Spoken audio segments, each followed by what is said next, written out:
Samuel Venâncio está chegando para falar do Cruzeiro, que vai se movimentando nos bastidores. Boa noite, Samuel. Boa noite, João Vitor Cirilo. Boa noite para os amigos ligados aqui na turma do Bate-Bola. 6h46, confirmando muita coisa acontecendo no Cruzeiro, o planejamento da temporada de 2022. Mas antes, aproveitar até que o Emerson Romano estava falando aí sobre a questão da SAF do América. Hoje eu busquei mais algumas informações, porque na sexta-feira tem essa Assembleia Geral muito importante e várias pessoas vêm se manifestando, conselheiros, associados, o Pedro Mesquita da XP também, que agora está ativo com o perfil dele no Twitter. E eu busquei algumas coisas. Primeiro, a votação sexta que vem, das 6h30 às 8h30, para alterar o estatuto. E aí diz o texto o seguinte, que eu vi muita gente, acho que tem que votar para aprovar e a questão da porcentagem ver depois. Não tem essa possibilidade porque o texto é muito claro.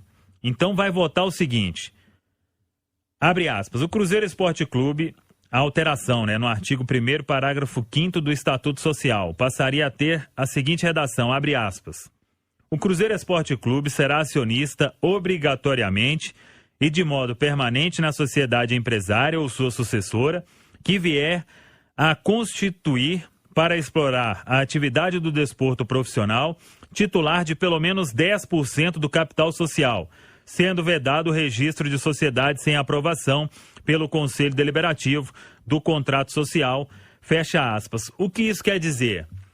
Que o Cruzeiro terá pelo menos 10%, e dependendo de quem for investidor, pode ter 20%, pode ter 30%, pode ter 40%, mas a alteração é para que quem comprar tenha o controle da SAF, a Sociedade Anônima do Futebol. E o Pedro Mesquita da XP Investimentos, que é uma empresa, quem pesquisar, acho que dispensa comentário pelo sucesso da empresa, e já declarou também a cruzeirense, então tá no processo com o Cruzeiro e com o Botafogo, os primeiros. E acho que a XP também tem o interesse de mostrar ao mercado, quando todos forem pensar em clube-empresa, que é uma alternativa, acho que para o futebol brasileiro, a maioria, se não for agora, num futuro próximo, sem demorar muito. Então, é uma realidade para todos e aproveitando os benefícios da lei de clube-empresa do governo. Então, o Pedro Mesquita, ele está aí na conversa até que eu tive com ele durante a semana, ele falou daquela proposta que pode chegar forte assim que for aprovada a alteração, mas tem outras. E o Pedro, ele está trazendo as ofertas. Ainda não tem nenhuma na mesa do Cruzeiro por causa dessa questão da alteração. Então depende disso. E ele vai apresentar a proposta e quem vai definir é o Cruzeiro. Tem um conselho da SAF e pessoas que estão aí acompanhando todo o processo. O Paulo Henrique Pentanha Guimarães, o Bruno Oliveira, o filho do Pedro Lourenço, o Alvimar de Oliveira Costa, o Regis Campos, enfim. Essas pessoas não é o Pedro vai pegar a proposta, eu quero essa aqui, tá vendido, pronto, acabou, não. Tem todo um estudo. E até ele falava outra vez que não quer dizer que a maior financeiramente vai ser a escolhida.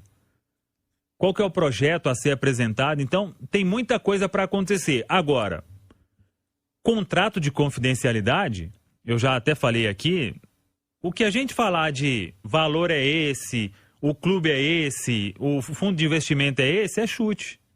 Porque quem sabe é o Pedro e talvez pouquíssimas dessas pessoas, justamente para não vazar. Não está fazendo uma comprinha, com todo respeito, no bar da esquina. É uma venda de milhões e milhões e que vai envolver uma outra empresa e fundo de investimento e tudo.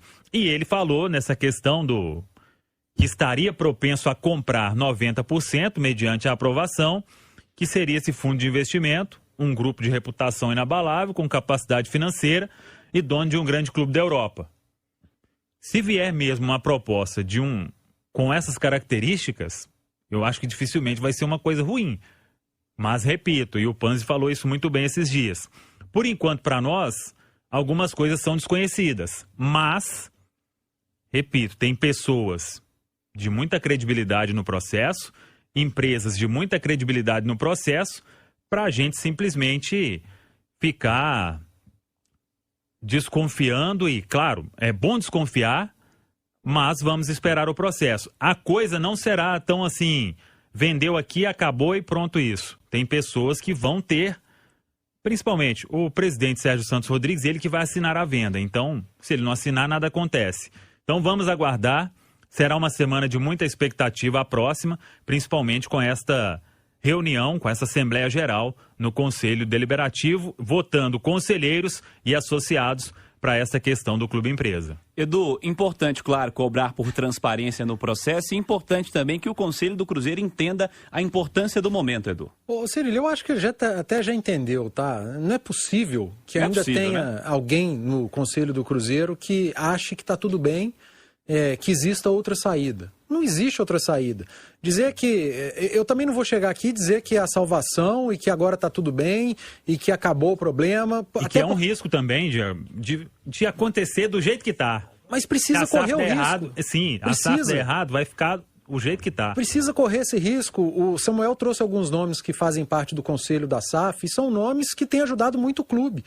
Um financeiramente, e aí na pessoa do filho do Pedro Lourenço, outros com expertise, com experiência, são grandes empresários. E não adianta, mas 90, 10, não quer dizer que o cara vai chegar e comprar 90, né, Samuel? Sim. É até 90. Pode chegar e comprar 60. E aí, mais para frente, o resto ser negociado. Então, claro que tem que ter cuidado, mas não tem outra saída. Mas o Cruzeiro vai ficar em mãos desconhecidas. Ô, gente, olha as mãos que o Cruzeiro esteve nos últimos anos. Olha essas mãos, olha o que fizeram com o clube. Se chegar colocar dinheiro, pelo menos você vai saber quem que você vai cobrar. É fulano, é esse cara que está fazendo. Porque você tinha ali presidente, vice-presidente, diretor, 200 conselheiros. Eram muitas mãos fazendo um monte de M no Cruzeiro. Olha o ponto que chegou o clube. E ainda tem gente achando que se virar empresa e que se vender 60%, 70% do clube, vai ter algum tipo de problema. É risco? Mas o Cruzeiro não tem para onde correr, ele precisa correr o risco. Não tem, exatamente, Edu. Com quem a gente conversa chegou ao ponto de o que tinha que ser feito para tentar recuperar, tentaram fazer e não deu certo. Tá claro que essa é a saída. A última. A última saída. A melhor tentativa de saída. Isso. Sim, perfeito. Perfeito. Não se dá mais. Saída ou não, a gente vai saber lá na frente. Exato. Mas das tentativas, eu não vou dizer que seja a última, mas eu vejo como a melhor no momento. Samuel, você espera por novidades essa semana? Espero sim. O Alexandre Matos tem trabalhado muito. Hoje a gente até trouxe uma informação, a apuração com o nosso Guilherme Pio. O Cruzeiro fez uma investida para tentar o Lucas Romero, só que a pedida inicial do Independiente está com crise financeira também, então vai tentar recuperar o que investiu, 4 milhões de dólares, e na cotação hoje está muito mais do que na época, 2 anos e meio atrás, mais de 22 milhões de reais. Então, inviabiliza qualquer possibilidade. Mas o Cruzeiro está aí no mercado. Hoje até estava acompanhando rede social, o pessoal falando do Bruno Alves, zagueiro do São Paulo. Surgiu essa informação aí. Eu procurei o empresário dele, o Nick Arcuri, ele me falou que não foi procurado por ninguém. Mas o Cruzeiro vai buscar um zagueiro. A história do Manuel ainda não esfriou totalmente. Tem jogador de beirada também, que o Alexandre vai buscar no mercado. Então, agora o Cruzeiro anunciou 7, né? Então, claro que não vai ser nesse mesmo volume de contratação, mas o Cruzeiro vai buscar mais sim, para deixar o time competitivo já no início de 2022. É o que esperamos, semana importante, semana quente pro Cruzeiro e, é claro, o Samuel Venâncio e o Guilherme Pio também em cima do lance. Ô Samuel, 7 contratações. Você tem algum tipo de ideia de algo que está sendo tratado com mais urgência pelo Vanderlei, algo que ele talvez não tenha gostado? Pode ser a sua percepção também, enquanto repórter, Samuel. Então, eu acho que o Cruzeiro está aí no mercado para achar esse jogador de beirada. Um beirada... O Cruzeiro tem jovens atletas para beirada. O Ayrton vai voltar, tem o Bruno José e tem o Vitor Leque. Talvez um jogador que... O Ayrton subiu recentemente, né? Ele saiu da base do Palmeiras, foi para a Inter de Limeira. O Bruno José apareceu no Brasil de Pelotas, depois de base do Inter.